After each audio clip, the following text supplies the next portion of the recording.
हरे Krishna everyone. आज हम श्रीमद् भगवत गीता के 10वें अध्याय के 27वें श्लोक को करने जा रहे हैं। कल के श्लोकों में हमने क्या चर्चा की? हमने देखा कि भगवान कहते हैं कि वो समस्त वृक्षों में अश्वत्थ अर्थात बरगद का वृक्ष है, देव ऋषियों में नारद हैं, गंधर्वों में चित्ररथ हैं जो कि गंधर्वों के राजा हैं, और सिद्ध पुरुषों में कपिल मुनि हैं जिन्होंने सांख्य योग का ज्ञान हमें दिया। कर्दम मुनि और देवहूति के पुत्र हैं, ये हमने कल किया। हमने 10.25 श्लोक अभी किया था जिसमें हमने जाना कि भगवान महर्षियों में भृगु मुनि हैं जिनके पांव के निशान भगवान के वक्षस्थल पर हैं, वाणी में ओंकार है, यज्ञों में जप यज्ञ हैं, और अचल वस्तुओं में जो चल नहीं सकती उनमें भगवान कहते हैं कि वो हिमालय है। ये हमने कल जाना था। इस अध्याय में भगवान अपनी विभूतियों का वर्णन कर रहे हैं। आज हम श्लोका 10.27 करेंगे और देखेंगे कि भगवान आज के श्लोक में कौन कौन सी विभूतियों का वर्णन करेंगे। तो शुरू करते हैं। श्लोका है उच्चे उच्चे श्रवसं श्रवाणां विद्धि मामृतोद्भवम् एरावतं गजेन्द्राणां नराणां च नराधिपम्। भगवान कहते हैं घोड़ों में मुझे उच्चे श्रवा जानो, जो अमृत के लिए समुद्र मंथन के समय प्रकट उत्पन्न हुआ था। गजराजों में मैं ऐरावत हूं तथा मनुष्यों में राजा हूं। तो यहाँ पे इस श्लोक में भगवान कह रहे हैं कि जितने भी घोड़े हैं उनमें मैं कौन हूं? मैं उच्चैःश्रवा घोड़ा हूं। अब उच्चैःश्रवा घोड़ा कैसे इसकी उत्पत्ति हुई? इसकी उत्पत्ति हुई समुद्र मंथन से। तो एक बार देवताओं और दानवों ने मिलकर समुद्र को मथा अमृत की प्राप्ति के लिए। तो समुद्र से बहुत सारे रत्न मिले, बहुत सारी चीजें मिली समुद्र के मंथन के अंदर से। तो उनमें से एक था उच्चैःश्रवा घोड़ा। तो भगवान जो उच्चैःश्रवा घोड़ा है वो समझो कि घोड़ों का राजा है, सभी घोड़ों का। तो भगवान कहते हैं सभी घोड़ों में भगवान क्या है? उच्चैःश्रवा घोड़ा। सबसे पहले हम जान लेते हैं, कल मैंने बताया था कि समुद्र मंथन से क्या क्या वस्तुएं प्राप्त हुई। और आपने बोला था कि मैं आपको नोट करवा दूं 14 रत्न जो प्राप्त हुए थे समुद्र मंथन से, किसी ने कहा था।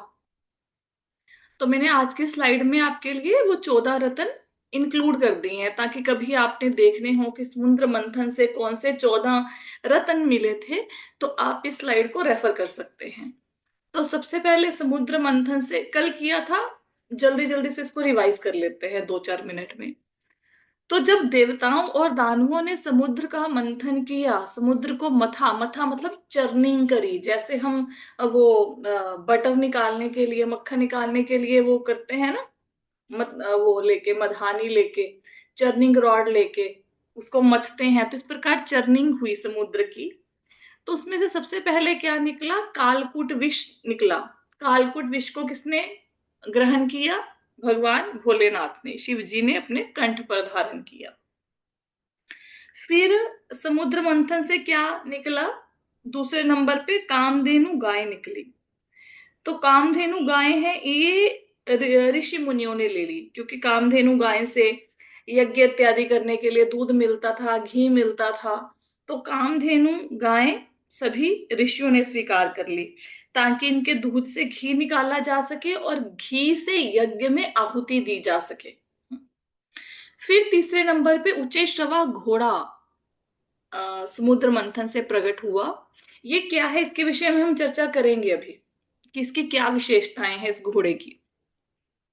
चौथे नंबर पे एरावत हाथी, उच्चैःश्रवा घोड़ा जो है वो बलि महाराज ने ले लिया, क्योंकि देखो देवता और दानव दोनों ही समुद्र का मंथन कर रहे थे। तो जो जो चीजें समुद्र के अंदर से निकली वो देवताओं ने, राक्षसों ने, सबने आपस में बांट ली।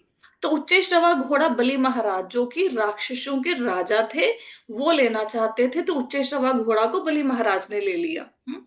कहीं कहीं पे ये भी लिखा हुआ है कि उच्चैःश्रवा घोड़ा इंद्र के पास है, तो ऐसा लिखा हुआ है किसी किसी स्थान पर। लेकिन अगर आप श्रीमद् भागवतम को रेफर करोगे तो उसमें क्लियर कट लिखा है कि उच्चैःश्रवा घोड़ा बलि महाराज लेना चाहते थे और इंद्र ने उनको मना नहीं किया, क्योंकि भगवान ने कहा था, भगवान विष्णु ने, कि अगर बलि महाराज इस घोड़े को मांगेंगे तो आप उनको दे देना। फिर समुद्र मंथन से निकला एरावत हाथी। एरावत हाथी को इंद्र ने ले लिया। एरावत हाथी इंद्र का वाहन बन गया, उनकी सवारी बन गया। फिर समुद्र मंथन से निकला कौस्तुभ मणि। जो कौस्तुभ मणि है, ये भगवान विष्णु अपने वक्षस्थल पर धारण करते हैं। फिर समुद्र मंथन से निकला कल्प वृक्ष। कल्प वृक्ष एक ऐसा वृक्ष है जिसके नीचे बैठकर जो भी इच्छा करोगे वो पूरी हो जाएगी।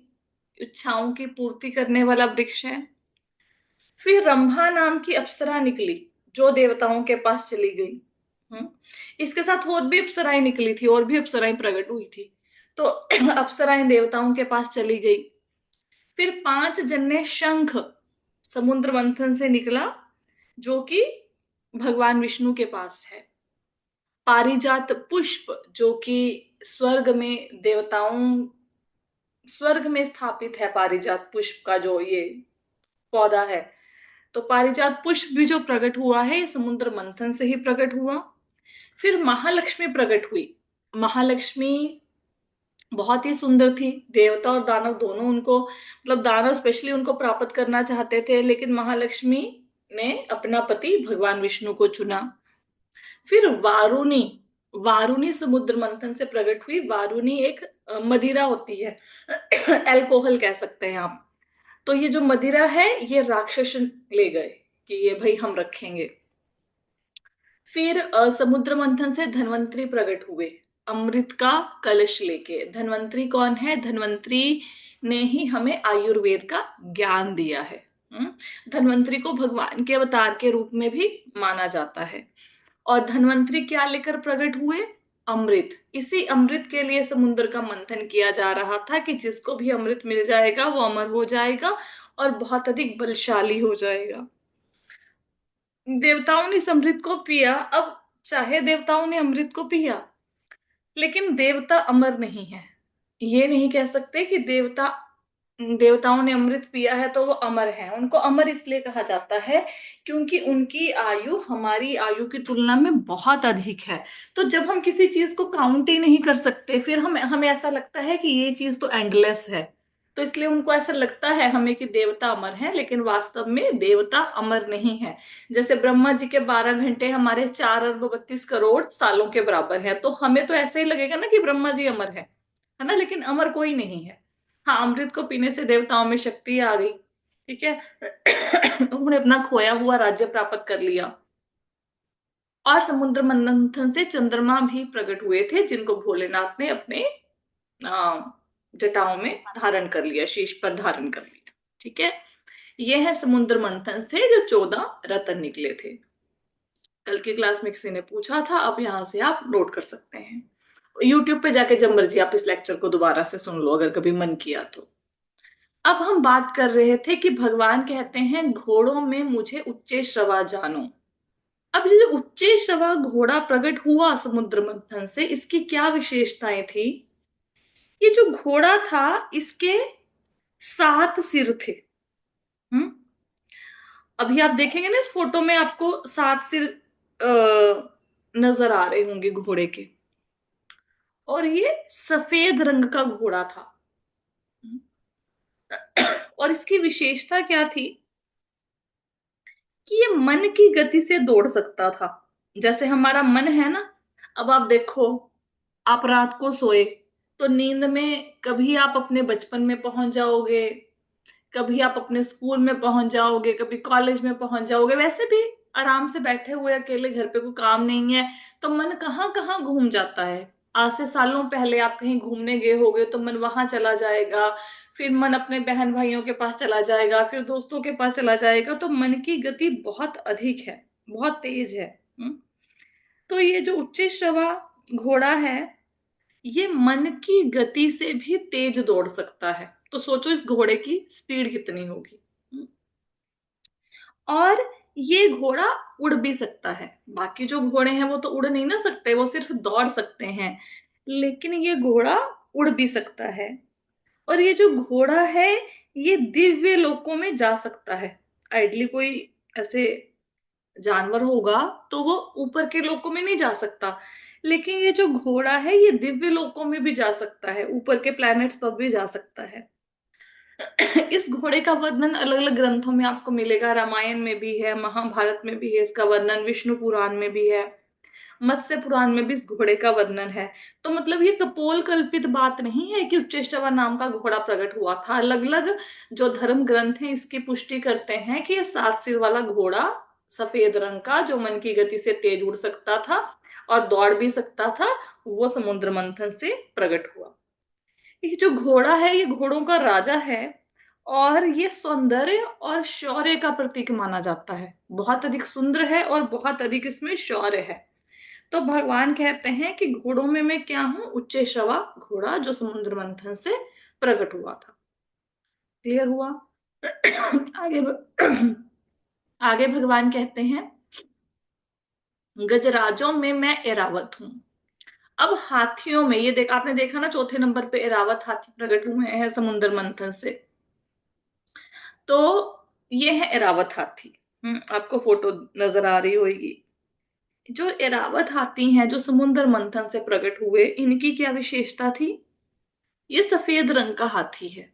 नॉर्मली आप हाथी देखते हैं तो वो आपको ब्लैक कलर का या ग्रे कलर का हाथी नजर आएगा, लेकिन ये जो एरावत हाथी है ये किस रंग का है?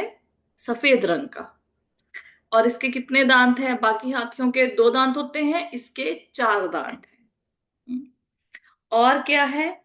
इस हाथी के 7 सूंड भी हैं।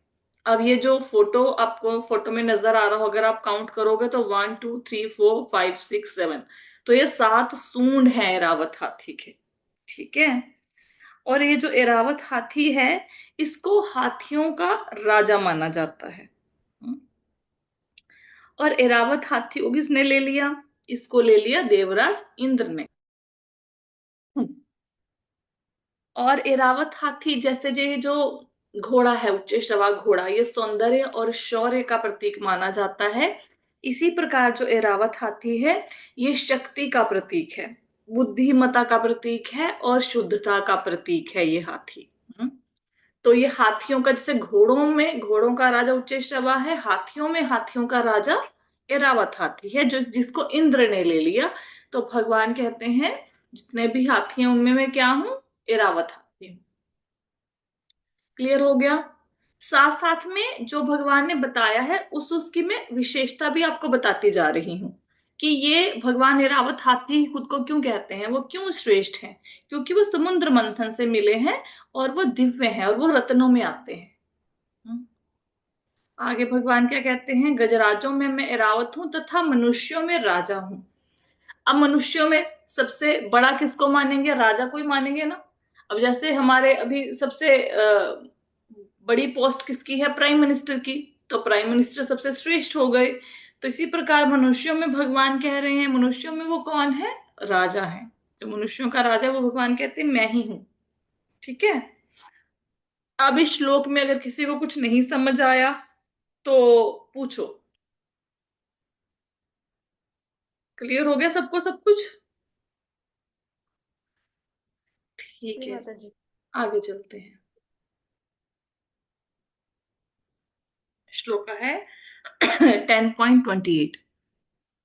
ये श्लोक है, आयुधा नाम अहम वज्रम। एक मिनट रुको, ना गला खराब है थोड़ा।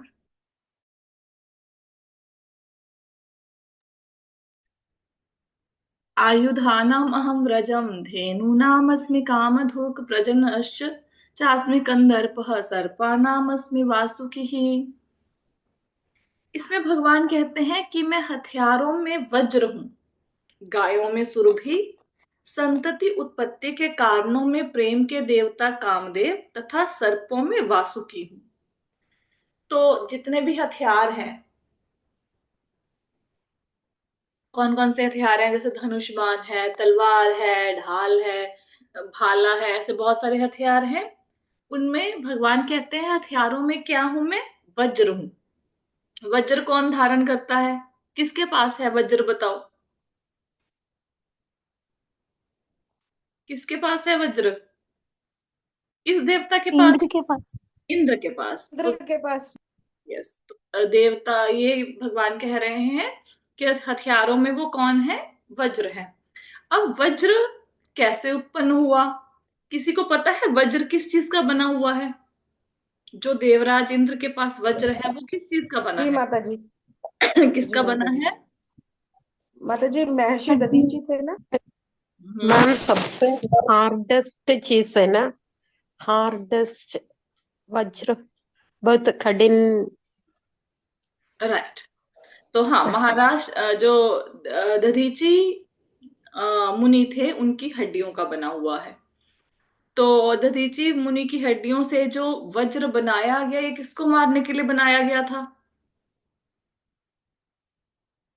किसको मारने के लिए वज्र बनाया गया था, बताओ? ये नहीं है मतलब। ये नहीं पता? अच्छा ठीक है, चलो हम वज्र कैसे उत्पन्न हुआ मालूम नहीं। नहीं पता है, ठीक है। चलो वज्र की उत्पत्ति का हम थोड़ा सा इसका जानते हैं कि वज्र कैसे इसकी उत्पत्ति हुई। तो आ, ये है वज्र की उत्पत्ति का, इसके बारे में थोड़ा सा हम जानेंगे। एक बार देवराज इंद्र अपनी सभा में बैठे हुए थे। तो जो देवराज इंद्र हैं उनके पुरोहित कौन है? देवराज इंद्र के, बताया था आपको, देवराज इंद्र बृहस्पति। बृहस्पति। तो देवराज इंद्र के पुरोहित हैं बृहस्पति। तो बृहस्पति उनकी सभा में आए। इंद्र अपनी पत्नी शची देवी के साथ बैठे हुए थे। तो वहां पे बहुत सारे सिद्ध, चारण, गंधर्व सब बैठे हुए थे। सब देवराज इंद्र की प्रशंसा कर रहे थे, अप्सराएं नृत्य कर रही थी। तो उनको बड़ा अच्छा अच्छा गुडी गुडी फील हो रहा था देवराज इंद्र को कि हाँ भाई, सब लोग मेरी प्रेज कर रहे हैं। तो जब बृहस्पति आए उनकी सभा में, जो कि उनके गुरु थे, तो देवराज इंद्र ने उनको प्रणाम नहीं किया, उनका कोई आदर सत्कार नहीं किया। तो बृहस्पति गुस्से होके उस सभा से चले गए। अब जब बृहस्पति जी चले गए उस सभा से, तो इमिडिएटली इंद्र को अपनी गलती का एहसास हुआ कि मेरे कारण मेरे गुरु का अपमान हुआ, और वो यहां से चले गए।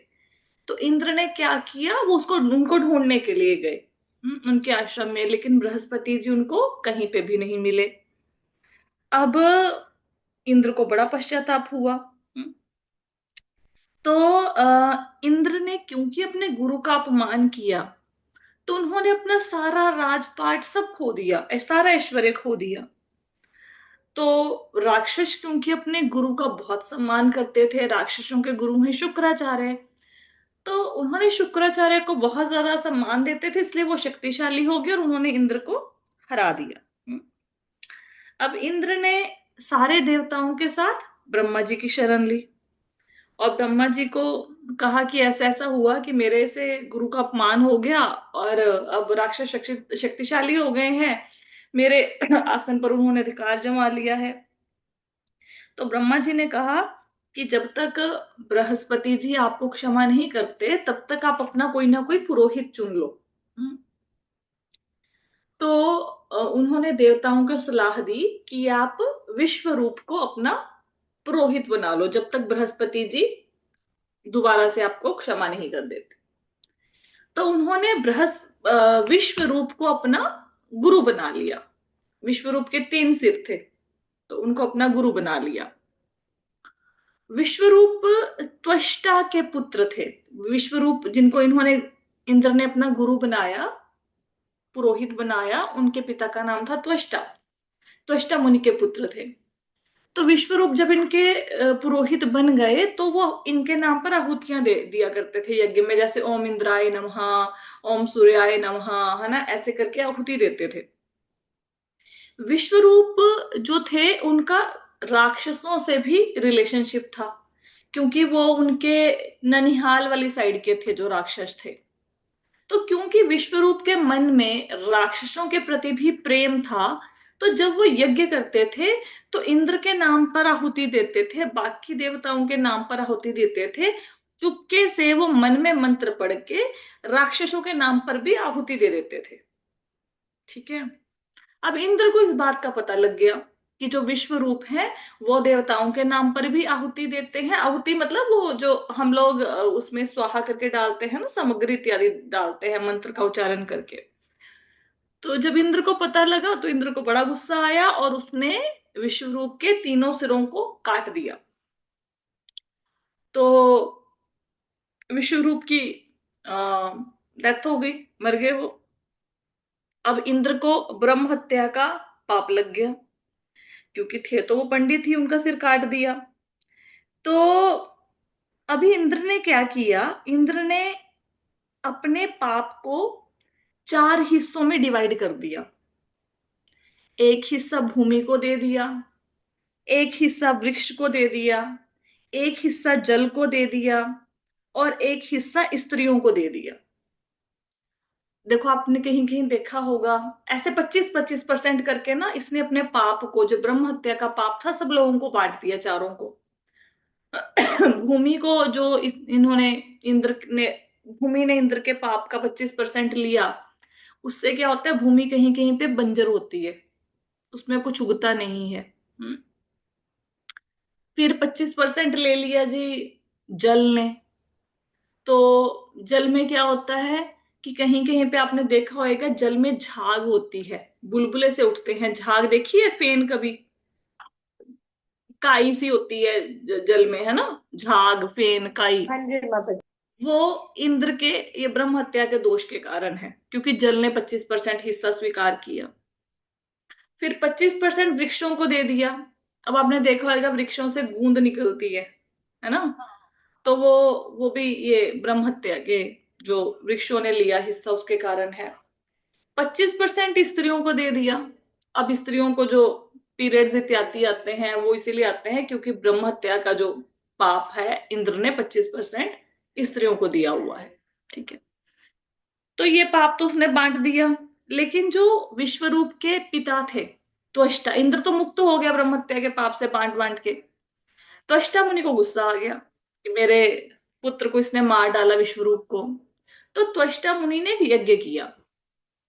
किस लिए यज्ञ किया? ताकि वो इंद्र को मार सकें। तो ये जो यज्ञ होते हैं, इसमें मंत्रों का उच्चारण बहुत ध्यान से किया जाना चाहिए। अगर मंत्रों का उच्चारण सही ढंग से नहीं होता तो इसका गलत प्रभाव हो जाता है। एक बार ऐसा हुआ, मतलब हमने लाइव देखा, जैसे नवरात्रि का पूजा चल रही थी, तो किसी ने कोई गलत मंत्र का उच्चारण कर दिया, तो पूरे आकाश में ना बादल हो गए थे काले काले रंग के, ऐसे गलत उच्चारण कर दिया था मंत्र का। ओ, वहां पे हुआ था, यज्ञ हो रहा था बहुत बड़ा बेंगलोर में। तो ऐसे मंत्र का कोई गलत उच्चारण हो जाए तो आसुरी शक्तियां आ जाती हैं, अच्छा होने की बजाय बुरा भी हो जाता है। तो त्वष्टा मुनि से मंत्र का उच्चारण गलत हो गया। उसने मांगना तो ये था कि इस यज्ञ से के फल के स्वरूप इंद्र की मृत्यु हो जाए। तो क्योंकि उनसे मंत्र का उच्चारण गलत हो गया, तो उस यज्ञ से एक राक्षस प्रकट हो गया। ये जो आपको राक्षस दिख रहा है फोटो में, ठीक है, ये वृत्तासुर राक्षस था। वृत्त का मतलब होता है जो सब चीजों को ढक ले, तो उसने पूरी ऐसे पूरे आकाश को ढक लिया अपने भयंकर रूप से। काले रंग का राक्षस था, बाल उसके दाढ़ी मूंछें तांबे के रंग के थे, बहुत भयंकर राक्षस था। अब ये राक्षस इतना शक्तिशाली था, इसने सारे देवताओं को हरा दिया। अब देवता सोचे हम क्या करें, तो ये गए भगवान विष्णु की शरण में गए। तो भगवान विष्णु ने बोला कि आप दधीची मुनि की हड्डियों का वज्र बनाओ। आप दधीची मुनि के पास जाओ, उनको बोलो कि आपको अपनी हड्डियां दे दे, तो उसका वज्र बनाओ, उससे ये मर जाएगा वृत्तासुर। तो ये देवता गए दधीची मुनि के पास। एक्चुअली दधीची मुनि बहुत पहुंचे हुए महात्मा थे, धर्म के सिद्धांतों को जानते थे वो। तो उनके पास जाके देवताओं ने बोला कि भाई हमें आपकी हड्डियां चाहिए, ऐसे वृत्तासुर से हम परेशान है। तो दधीची मुनि ने पहले तो मजाक में मना कर दिया कि भाई मैं क्यों अपनी हड्डियां दूं, हर बंदे को अपना शरीर प्यारा होता है, मुझे भी प्यारा है। लेकिन क्योंकि मुनि जो होते हैं वो शील स्वभाव के होते हैं, दयावान होते हैं, तो उन्होंने योग साधना के द्वारा अपने शरीर को त्याग दिया, क्योंकि हड्डियां तभी मिलेंगी ना जब शरीर त्यागेंगे, तभी तो हड्डियों का वज्र बनाएंगे।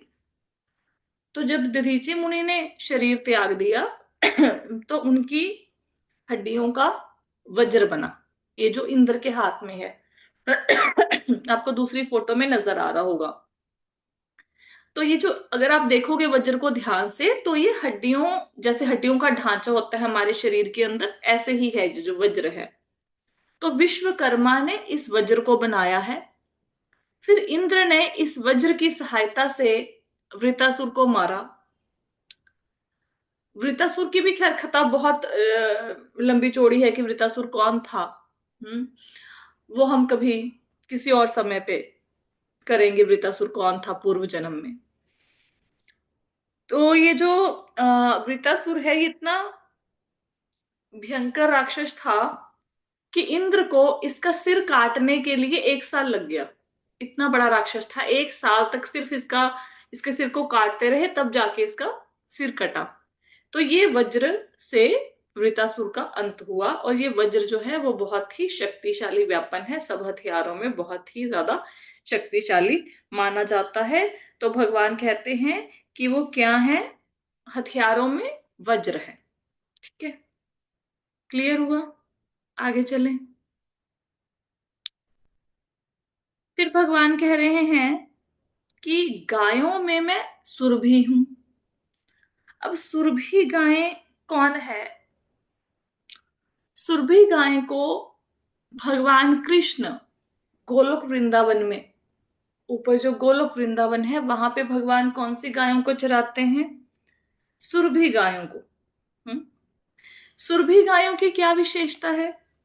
सुरभि गायों की विशेषता यह है कि इनको जितनी मर्जी बार दुहा जा सकता है, इनका दूध प्राप्त किया जा सकता है। जैसे हमारे अभी यहाँ पे जो पृथ्वी पर गायें हैं, ऐसा थोड़ा ना कि पूरा दिन जब मन किया उनका दूध निकालते रहोगे 5 बार 10 बार, ऐसा तो नहीं होता ना।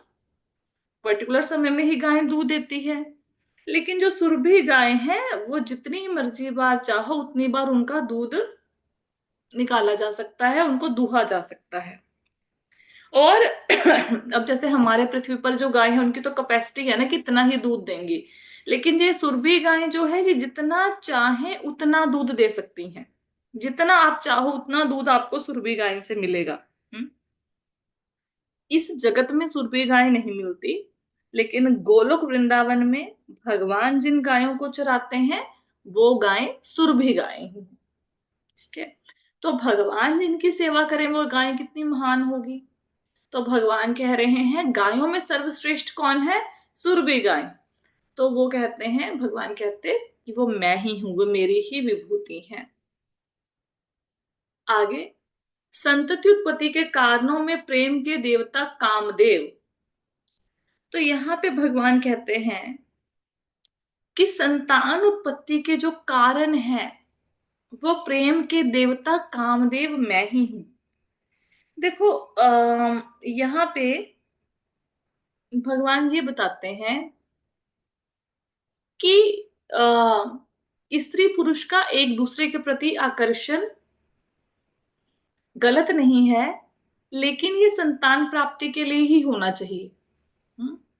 अगर संतान प्राप्ति के लिए स्त्री पुरुष आपस में मिलते हैं तो उसको गलत नहीं ठहराया जा सकता। विवाह के पश्चात वो मिलते हैं तो क्योंकि अगर कोई व्यक्ति चाहता है कि मेरे ऐसे संतान उत्पन्न हो कि जो भगवान की भक्त बने, तो प्रभुपाद जी कहते हैं कि ऐसी संतानें चाहे 10 हो किसी की, कोई दिक्कत नहीं है। लेकिन हाँ, भोग वासना की इच्छा से जो स्त्री पुरुष का आकर्षण है उसको गलत ठहराया जाता है, लेकिन संतान प्राप्ति के उद्देश्य से जो स्त्री पुरुष आपस में मिलते हैं वो गलत नहीं है। तो भगवान ये कह रहे हैं कि संतान उत्पत्ति के कारणों में मैं कामदेव हूं, कामदेव जिसकी वजह से स्त्री और पुरुष का आपस में आकर्षण होता है। ठीक है, सर्पों में मैं वासुकी हूं। अब वासुकी नाग की उत्पत्ति के पीछे भी कथा है। वासुकी नाग का वर्णन आपने बहुत जगह पे सुना होगा। अब जैसे ये समुद्र मंथन जो हो रहा है, ये देखो, ये हो रहा है ना समुद्र मंथन। अब ये जो नाग है जिसको रस्सी के तौर पर यूज किया गया, तो ये नाग कौन था? ये वासुकी नाग थे। ठीक है, फिर आपने वासुकी नाग का वर्णन पढ़ा होगा। जब मत्स्य रूप भगवान ने लिया, मछली बन के आए थे ना भगवान, आपने सुना होगा कभी मत्स्य अवतार के बारे में।